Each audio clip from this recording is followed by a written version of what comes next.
Исмаил Хабаев – чеченский поэт, писатель, общественный деятель, получивший признание за глубокую философскую лирику и активную популяризацию родной культуры.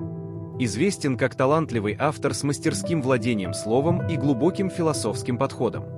Критики и литературоведы отмечают его самобытный стиль, богатый лексический арсенал и мастерское владение чеченским языком. В своем творчестве он часто обращается к темам истории, исторической памяти, идентичности чеченского народа и любви к родине. О его творчестве пишут: удивительно, насколько сильно пропитаны стихи Исмаила Хабаева чеченским колоритом. Каждая фраза и слово, как стрела, пронзается в самое сердце, рождая в нем невероятно сильные эмоции. У него свой особенный, узнаваемый слог. В его стихах можно прочесть историю нашего народа. В них переплетается боль, печаль, вера, сила, отвага, честь и достоинство, все то, что пришлось выстрадать нашим предкам и находит отклик в наших сердцах.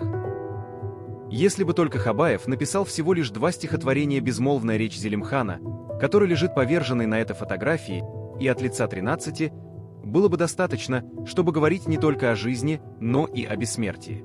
Абрек Зелимхан и Алибек Хаджи Алдамов Исмаила Хабаева. Это чеченский дух в состоянии протоплазмы жертва не знает пределов и не имеет равных.